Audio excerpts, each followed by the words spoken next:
Hello, my name is Jason JROCK Houston, and you guys are listening to Destroyer 40. Our special guest tonight is Ace Frehley, Mr. Big Drummer, Matt Starr. How you doing tonight, Matt? I'm doing great. How are you? I'm doing great. Now, of course, I thought you'd be a perfect person to interview for this, being that you're the drummer from Ace Frehley's band. But another mutual friend that we have, Troy Patrick Farrell, I was interviewing him, and he was telling me, he goes, you really got to get a hold of Matt and interview him because he's just such a huge Kiss fan. And so, with that being said, Matt, I'd want to know if we could start this off with you sharing with us how you first got into the music of Kiss. Yeah, I was probably about 7 or 8, and there was a kid up the street, Scott Gabala, and he had an older brother, Paul, and Paul smoked cigarettes and lit off firecrackers. Wow. And we thought, cool. And so they had a Kiss album. They had Kiss Alive. Wow. And which is that and Rock and Roll Over are my two favorite Kiss albums. And yeah, man, I just heard it. I liked the sound of it, and then, when I saw the pictures, it was just, forget about it, So, magazine and all that kind of stuff. I still have a bunch of the magazines, like the Best of the Kiss and Just Meet the Phantom. Wow. Yeah, it's issue that they put out back then.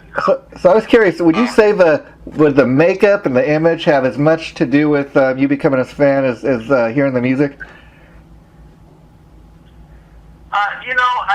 I would say that, the thing is, it's about everybody, it's like even Bach, you think of how he looks, and it adds to your experience of the music, so, I think they're equal, but I would say that's true of any band, if Aerosmith didn't look the way they looked, I don't know if the music would sound the same to me, you know what I mean? So, Yeah. It's the look to me has always been just as big a part as it is the music, like you're saying. I'm a guy that loves theatrical things, like, I'll never forget seeing Gene Simmons breathe fire for the very first time, Spit the Blood. It's just something, you always remember. Yeah, no, that stuff obviously really hits, especially boys, but young boys, it's like bombs and fire and blood. It's like, and smoke, what else is there, so. Yeah. And my folks took us to see them on the Dynasty tour, so that was 79. Wow. And it's kind of interesting that you say that, Kiss Alive 1 and Rock and Roll Over are your two favorite Kiss albums, because Kiss really started to make some noise once they released Kiss Alive, and then from what I understand, that a lot of the Kiss fans kind of rejected Destroyer when it first came out because a lot of people thought it's not as raw, it's a little too commercial and polished. What are your thoughts on that? Yeah, as a Kiss fan, it's just not my favorite Kiss album. It doesn't sound New York, and the rest of their records, up to up through Alive 2 sound like they're from New York. That record, they sound like they're from the future. They're outer space, which is cool. I think Kiss, and I think Cheap Trick too had a harder time capturing what they were really about in record form, and that's why, Alive, and I think even Alive 2 is a better representation of Kiss than most of their records, and same thing with Cheap Trick Live at Budokan. It's just, it's something, I don't know if it was just the technology at the time or what, but they just weren't quite able to capture all that us fans know the band to be, So, look, if you look back on it, it's like, God of Thunder, Detroit Rock City, that, Shout It Out Loud. These are staples at every Kiss show. No matter what, they're going to play those songs because those are character-defining songs, which I know that they were really trying to do. They really wanted to get a definitive Gene song, and a definitive Paul song, so that's where the kind of the, Bob Ezrin and the whole concept thing comes in. Well, okay, we're going to get these songs that are really going to define your character. Yeah, I get it, you know what I mean? But they're just not my favorite Kiss songs. Although you're not going to deny Shout It Out Loud just being a great song, Yeah, and you make the point about Bob Ezrin because I think he had a lot to do with the production and the sound, overall sound. Don't forget he's a guy that came from doing all those great Alice Cooper albums, and then eventually he went on to produce The Wall. So that's the type of stuff he was doing back in the day. Yeah, I think, I mean, I never talked to the guys in the band about this stuff, but I mean, I know from interviews and stuff that they were trying to prove something. They were trying to, we're on par with Led Zeppelin. We're on par. I remember reading an interview with Paul Stanley, and he goes, look, we're doing these records with Eddie Kramer. Why don't we sound like Led Zeppelin? Yeah. And it's just, to me, they had nothing to prove. They're great. Yeah. They're fucking awesome, and so, but, it's part of the creative process, and obviously you want to sell more records, and you want to reach a wider audience, so creatively. Yeah, I think with Destroyer, they really stepped up songwriting a notch, but a couple of other people that I've interviewed for this Destroyer 40 special have shared with me that a lot of the Kiss fans really favored Eddie Kramer's producing. And as a guy that works with Ace Frehley, I was wondering if Ace has ever shared this with you, because it seems like Eddie Kramer really has Ace's sound down. Yeah, I think that the two of them had an immediate understanding and connection. I'm sure he felt comfortable with him because he worked with Hendrix and all that, and Eddie just understood Ace instinctively too. So obviously they were good fit because Eddie went out to produce most of, I believe, Ace's solo records. Yeah, I mean, through the 80s. Yeah, and now you brought up on Destroyer that they were trying to develop the characters and stuff, and I don't know if you know this, Matt. There's a little bit of trivia here, but did you know God of Thunder was written by Paul Stanley and not Gene Simmons? And if you've got the Kiss box set, there's actually a demo with Paul doing the lead vocal. Yeah, I did know that. I did know that. And that's an interesting thing, because you guys think of Paul thing, it's like, wow, that'd be a whole different story, but, and I understand the reason for that was Bob Ezrin heard the song and he thought, you know what? That sounds like a Gene song. And the funny thing about what you were saying earlier is that's really become his persona. He became known as the God of Thunder. Right. Yeah. And now, and so you mentioned obviously Alive. I could understand that. That's like such a raw album. But what was it about Rock and Roll Over that really touched it, or was so special for you? Rock and Roll Over is just one of those records.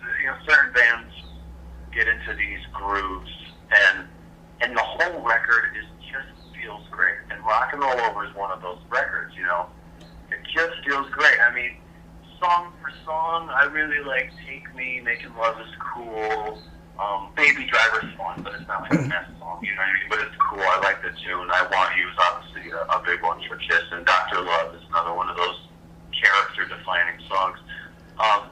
But I just like the way the record sounds, man. And Mr. Speed and that's one of my favorite all-time tracks. Very underrated track, Mr. Speed.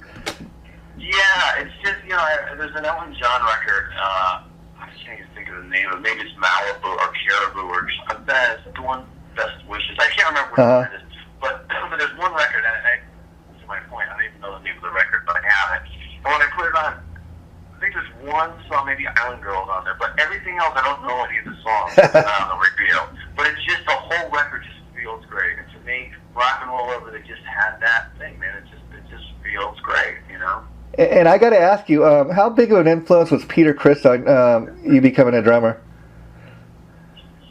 I love Kiss, and I really love Peter in Kiss, but I think other than the groove that he plays during 100,000 Years, I don't think there's much that I took from his drumming. Eric Carr definitely had an influence. I mean, his drumming on that Creatures of the Night record is unbelievable. And that's one of the best drum sounds of the 80s. I mean, as far as their drumming technique, you couldn't get any further apart, Eric was just much more of a heavier, Bonham-like drummer. Yeah, Peter kind of had like a Charlie Watts type of thing, which I love Charlie, but I mean, Peter's awesome. And Yeah. You hear Kiss songs with Peter, it sounds great, Yeah, and I got to ask, how old were you when you first started playing the drums, Matt? I was probably about 13 or so. And did you take lessons, or would you consider yourself to be a self-taught guy? Self-taught. I took lessons at the beginning. My instructor was a jazz teacher, and he was a great drummer, but I couldn't understand what we were doing. Yeah. and I wanted to just play rock. So I took lessons for a couple months, and then I taught myself over the summer a bunch of songs off of Def Leppard Pyromania. Oh, wow, and wow. I figured, well, shit, that's all I want to do is play this stuff anyway, so I don't need lessons. So, if I had continued, that would have been cool, but I chose not to. But I've taken lessons here and there throughout my career, but for the most part, yeah, self-taught. Just playing to records, and then getting into stuff like Deep Purple and Oh, wow, wow. Hendrix and some of that stuff that would be a little, early Queensryche, a little bit more progressive, kind of help me get my chops together. Yeah, yeah. And, what's it been like for you, being a Kiss fan all these years, to finally, playing with the guy that, the ace who played on, all the lead guitar in those albums, and you get to finally play some of your favorite Kiss songs in concert now when you perform? It's two things. I mean, and one part of me is, the kid, it's like, holy shit, this is insane, playing Shock Me with Ace. Yeah. But then the other part of me is going, well, yeah, this makes perfect sense. Yeah, yeah, yeah. Because there's not a single riff or lick that he could pull out that I wouldn't immediately know and play. And I remember we were at, the first time I rehearsed with him, he started playing God of Thunder, and I just jumped on it. Wow. And the other guys in the band didn't know it. So it just, Ace and I played it, and when the vocal came in, when the verse was supposed to start, he looked at me like, go. And I just started singing. Of course, I knew all the lyrics and everything. And then we played like all the way up to the solo, and then when we stopped, he said, hey, this sounded good. Do you spit blood too? Wow, wow, wow. And so, but just one of those things where it's just a really good fit. And so, like, when we were in the studio recording the Space Invader record, and now working on the second record, this Origins Volume 1, which is going to be out shortly. I played good with him, I think, or played well with him, because I grew up playing with him. Yeah. I grew up playing to those records. I played his solo album, the first one, with all Anton's amazing drumming on it. I played that record constantly, and I played to it. So I got my feel from playing to him and his riffs and his style. So when he plays that pocket that he has, it's just a natural fit. Wow, wow. And so when you guys are performing, like a live show in concert, do you tend to play like the Kiss songs the way Pete or Chris played them, or do you kind of try to put the Matt Starr spin on them? When I started playing with Ace several years ago, some of the songs, a lot of them actually, had kind of moved to like a more modern interpretation of them. Yeah. So after our first run, when I got back home, I sat down and listened to Kiss Alive, which the idea of just cracking a beer and listening to Kiss Alive as research for my job seemed like, wow, what a cool job. Yeah. But I just started listening to what Peter was doing, and I was like, wow, some of his drumming, like Parasite, literally has the same drum group to the whole tune, which I never knew that. So I dialed it back, and it was definitely things as a Kiss fan I was hearing that the drums were doing when I got into the band. That I was like, oh, it's got to have that part, or it's got to have that part. So I brought some of that stuff back, for sure. And then there's always moments where, I'm able to do my thing. But, again, growing up on those songs, some of that stuff's just ingrained in my head. So, like for this new Origins record, we did Rock and Roll Hell. Wow. And off of Creatures, and there's just, every single time the verse comes, it goes, dum, dum, do, do, do, boom, boom, boom, boom, boom. And as drummers, we call that Pat Boom, Debbie Boom. Pat Boom, Debbie Boom.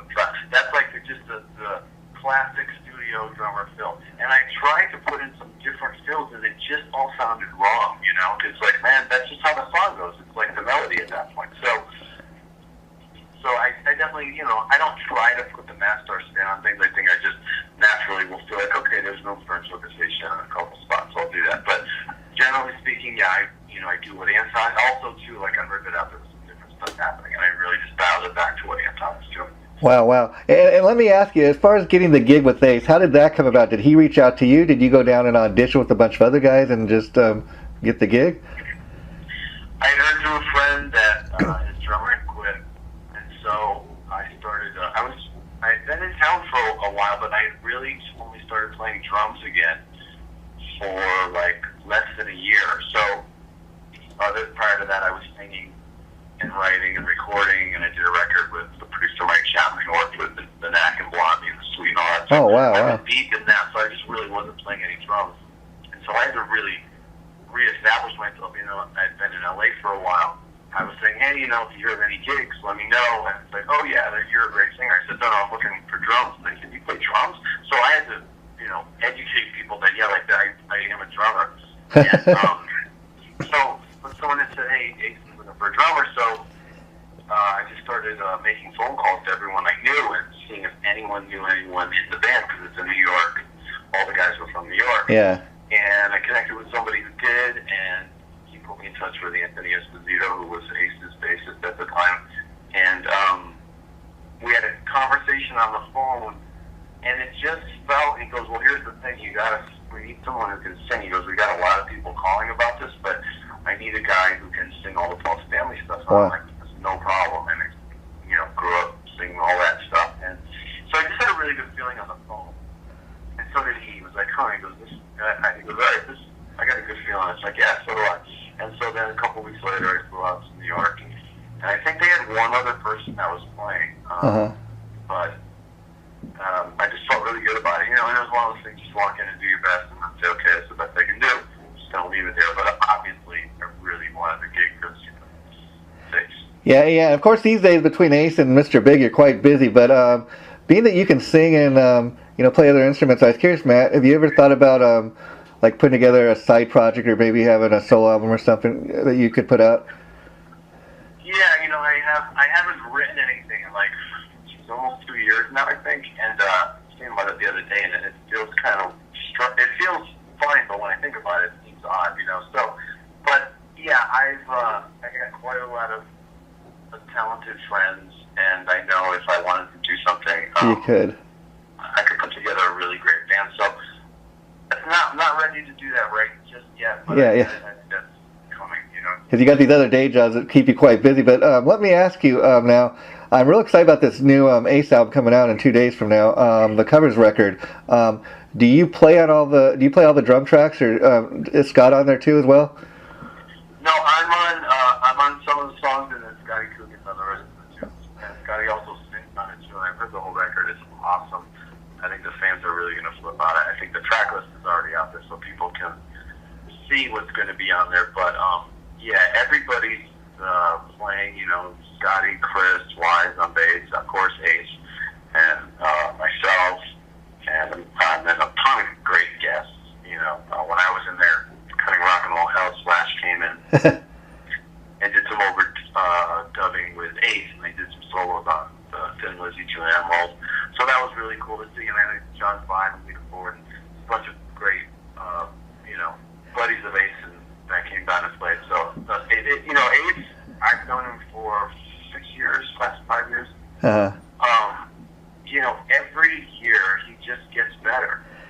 And the exciting thing to me about this covers record is he in the past, every time he's covered a song, I mean, he's really made his own. I mean, you go all the way back to 1978, New York Groove. I mean, you know, he really made it his own. Nobody had an idea at the time that was a cover tune. But then even Intimate Night off of Frehley's Comet album, same guy wrote that song, Russ Ballard. And then I really loved his version of The Joker a couple years ago. I mean, you know, that was really a perfect tune for Ace, I felt. Yeah, that was one 3 days after my wife and I had our first child. Wow. We were ready to go back home from the hospital, and Ace called me and said, hey, I got this studio up north, and I want to go check it out. Are you around tomorrow? And so I said, hold on, let me ask my wife. And then, you know, she was like, yeah, of course, you know, that's what you do. You play music, so go. So I went, and we were checking out, and he said, hey, you know, we're talking about doing the Joker. He's like, you know that? I said, yeah, sure. So we got set up, and then he started playing the Joker, so I started playing it, and we ran through it once or twice. He changed the arrangement a little bit, and then we played it again. And then that was it. And then next time I saw him, he goes, you know, the Joker sounded really good. And I said, oh, cool, thinking we're going to recut. He goes, yeah, that's going to be a great track. You played great on it. I said, oh, shit. I go, dude, it didn't even like, you know, we were just jamming. I mean, it wasn't even thinking anything. We were just playing it to see how it felt. But that's the version that ended up on the record. So How cool is that? Now, as far as you and Scotty, because he's been working both of you the last few years, like, how does he decide which drummer he's going to use, like, on a particular track, or who's going to do the live show? Is it just a matter of who's available? Well, Scotty left 2012. I'm not good with dates. Yeah. I think it's 2012 or somewhere around there. But anyway, and then that's when I got the gig, and then I was with Ace for I think about 4 years, and we did Space Invader, and then I got a call from Mr. Big, and so when I went out to do that, then that's when Ace had Scotty come in and cover for me while I was out. Oh, okay. I think it just felt really good, and he was feeling really good about the band, and so he said, you know what, I'm just going to keep the live lineup like this. And then as far as, the studio stuff, I don't know how he makes decisions on that stuff, but it's kind of whatever works in the moment.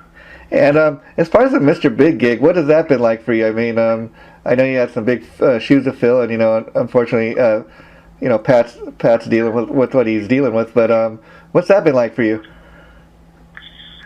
That gig's amazing. That was unlike any other experience I've ever had. Pat and I have a really cool relationship. We really hit it off and connected, and it's like if you're filling in for somebody or replacing somebody on a tour, they're not there. Yeah. And he was there, right next to me, 2 feet away, and we ended up having the greatest time. There was all kinds of inside jokes we had, and we just be laughing and saying shit back and forth to each other the whole show.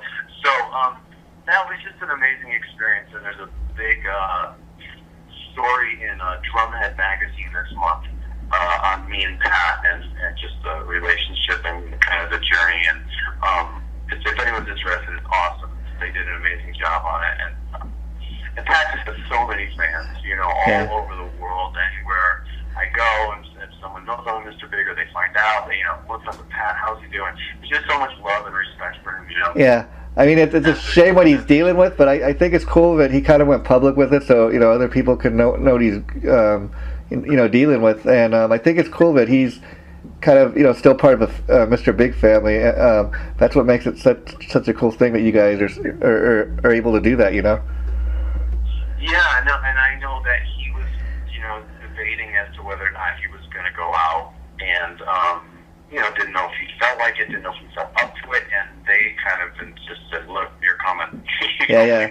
And I don't know if you're able to get into this or not, but I was curious. Do you know, when it comes time maybe to do a new Mr. Big album, will you be playing on that, or will he have the ability to play it all, or do you know any of that at this point? I don't know. That's not my decision to make. I hear you. Yeah.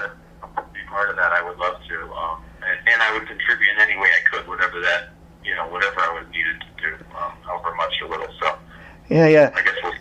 And another exciting thing I was reading about on your Facebook page, Matt, that just I guess occurred in the last couple of days since we set up this interview, was I see that you're going to be in what's called the new house band for LA Kiss. I was curious if you could share with us how that opportunity came up, and I see on your page that you said we're hoping they're going to let us call it the Parasites. Perfect name. Yeah. Eric Singer had reached out to me. It was like a week before. I think it was the week of, and said, "Hey, listen, Kiss owns his football team, and wondering if you would. We'd like to. In the past, they've hired different bands, tribute bands, or whatever. And he goes, wondering if it would be cool to have a house band. And is that something that you'd be interested in doing and putting together and kind of, and seeing it?" So I said, yeah, absolutely. Sounds like a lot of fun. So, we talked about some different. He's like, well, who would you get? So I started giving him some names, and he was like, okay, that sounds cool. He goes, yeah, go for it. So that came together in a couple days. So it's myself and drums, and Monty Pittman, who's been Madonna's guitar player for a long time. Okay. Jurgen Carlson, who plays bass in Government Mule, and a huge Kiss fan, too. And also Patrick Stone, who's the amazing singer, younger guy. He's got a band called Butterside. They actually just signed a record deal. And so it's a great combination. We did our first gig Saturday, the 9th of April, and it was cool. Gene was there, and by all accounts, everybody was really happy. And how long did you guys get to play? I mean, like, did you open the show? Did you play a song or two? Did you play like the intermission, or what was the setup like? It's kind of like being like a, like the David Letterman band or something. So we do an intro set of about 30 minutes. Then we play a couple songs at halftime, and then in the third and fourth quarters, there's like an air guitar minute, so it's like a 90-second thing. So we play some classic, rock riff tune for 90 seconds, and the audience air guitars and they yeah. I mean, how cool is that as a Kiss fan to get to do something like this? Because I mean, this is just another example of how Kiss is more than just a rock band. I mean, it's like a lifestyle, religion. I mean, who thought that one day Kiss would own a football team? I mean, even if you're not into really sports or football team, you go to an LA Kiss game and man, you're gonna have an experience of your life. Yeah, no, it's like I came out during the intermission to play, and I looked and there's dust on my drums, and I realized it's pyro dust because it's like it's Kiss football. So when they announce each player, there's all these bombs that go off, and sparks and smoke and all this stuff shooting up in the air. It's a really really cool, fun time. The way they put the whole show together is super exciting. There's not a minute. If there's a huddle, there's something going on. There's music, there's cheerleaders on the field, there's something happening, to keep the momentum moving. It's really good fun. Yeah, so it sounds like in regards to the Ace album coming out on the 15th, that probably one of your favorite tracks, I guess, is Rock and Roll Hell that you got to play on?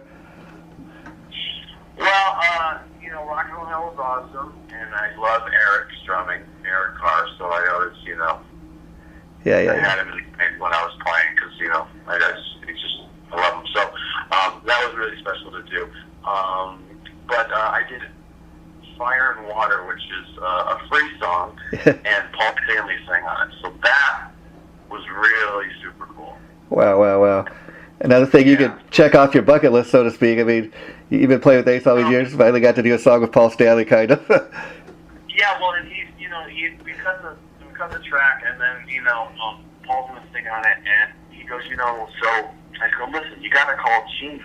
Play bass. I go, now that Paul's playing on it. He's like, yeah, maybe. He goes, I think we'll have Chris Wise play on it. And Chris is fantastic, of course. And Chris did play on it, but I was like, man, I got to play this song with Gene and Paul and Ace. Wow. But no, Ace and Paul, that's great. That's great. That's definitely bucket list stuff. And Paul sang his ass off, which he sounds.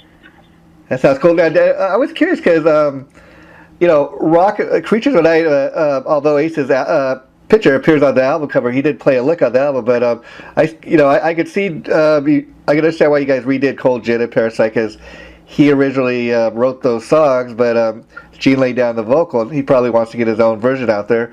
But did he discuss with you why he wanted to do Rock and Roll Hell? Just a lot of people thought that's kind of an odd choice, being the fact that that's a Kiss song that he did originally play on.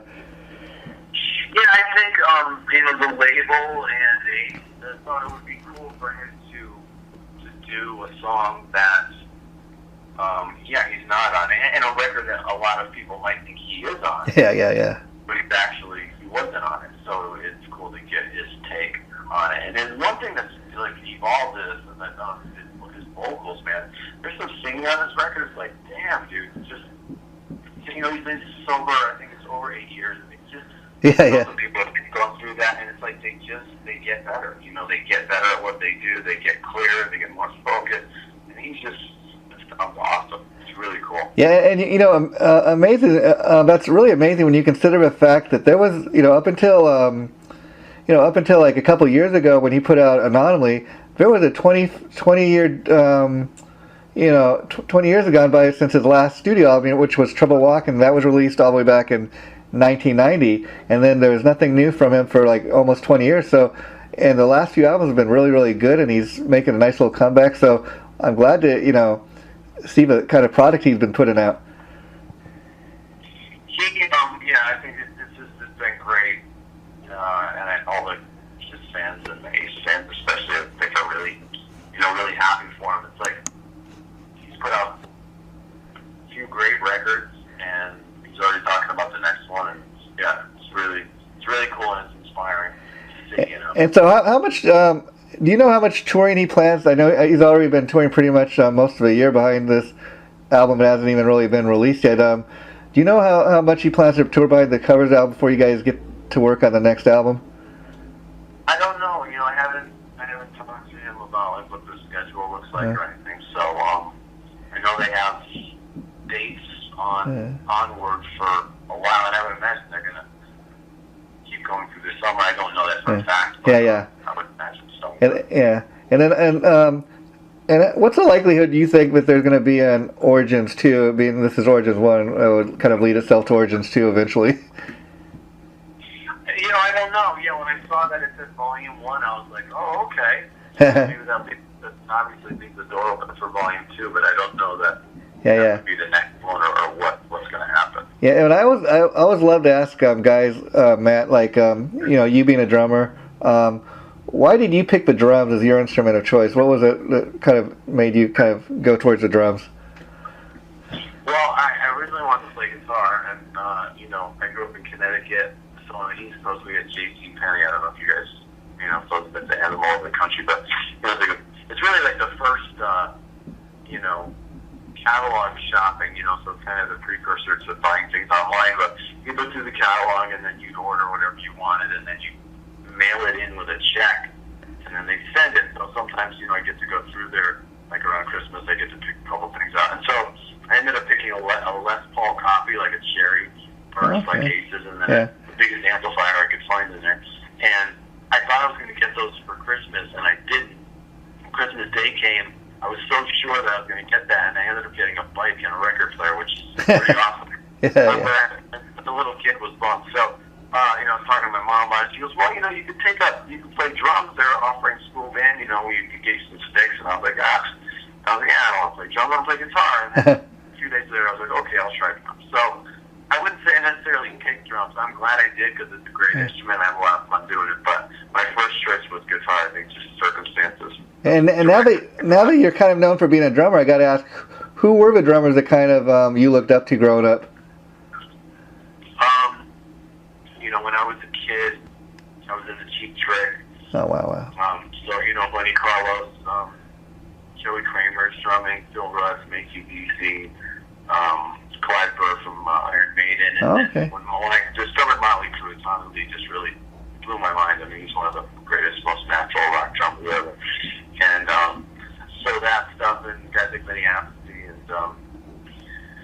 and then I started going backwards.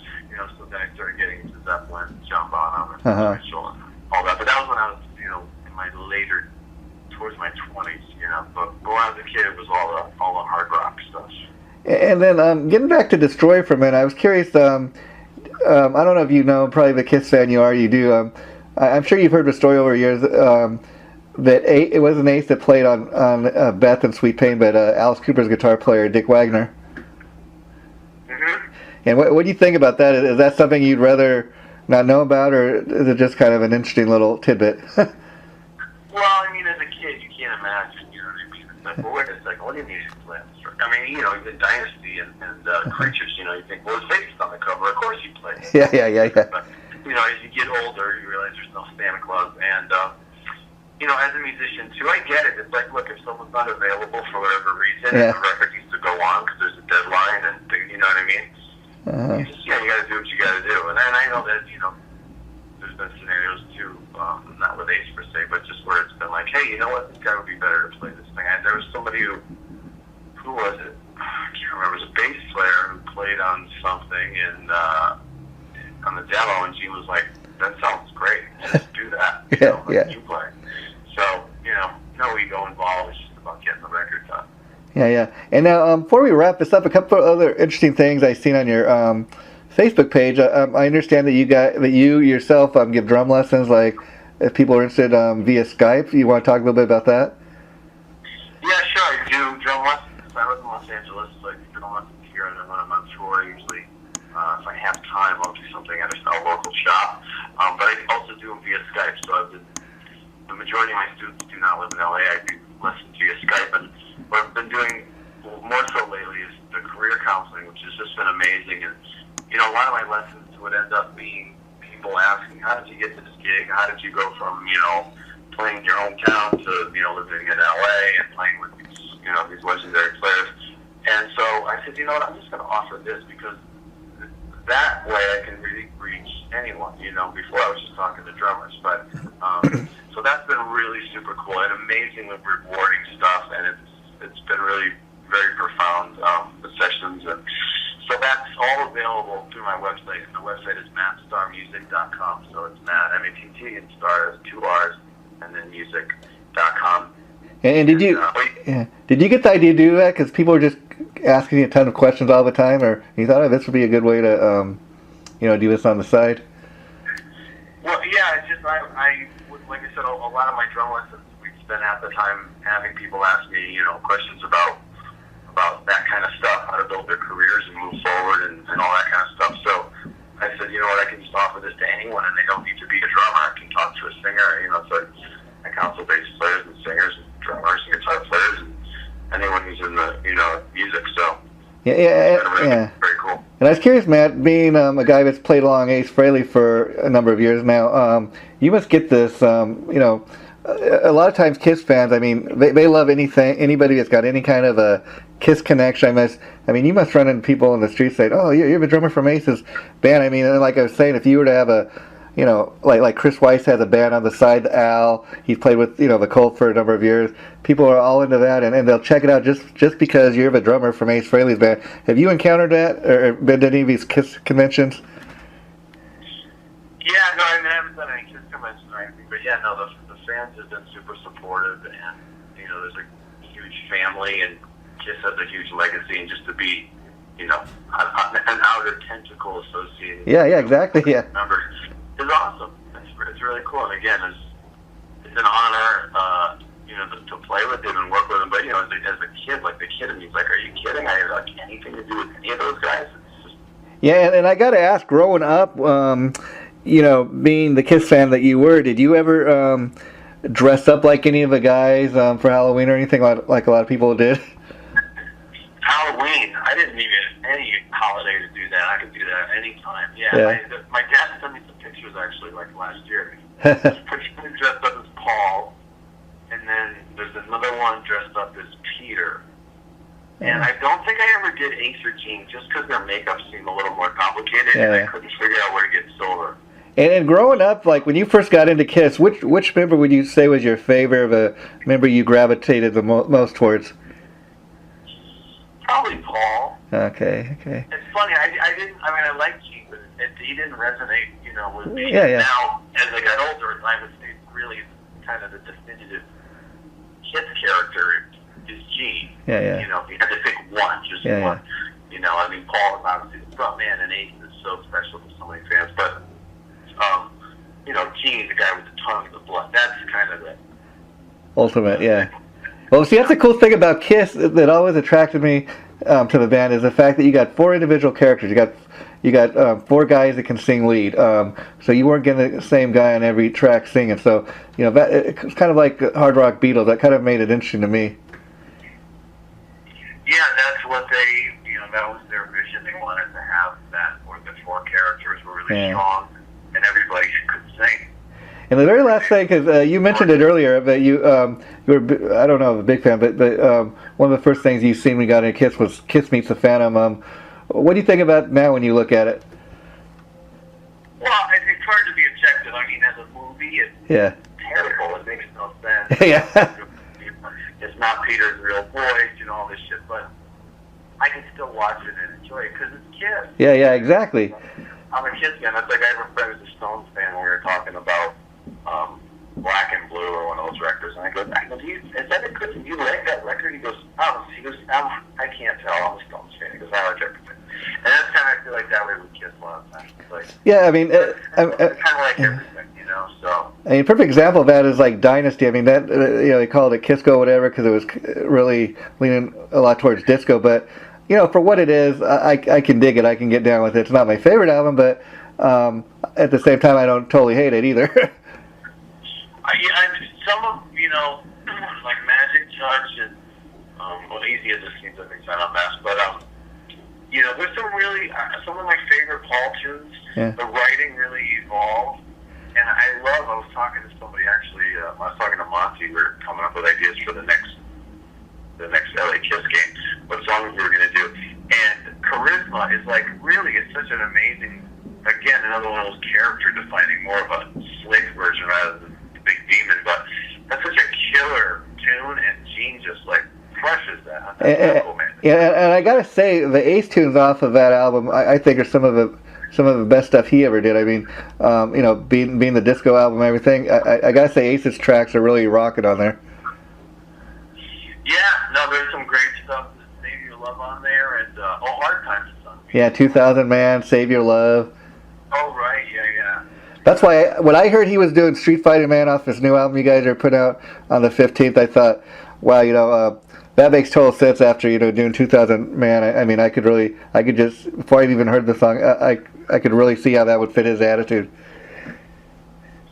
Yeah, no, he's the big Stones and Who fan, you know what I mean? So, yeah, it totally made.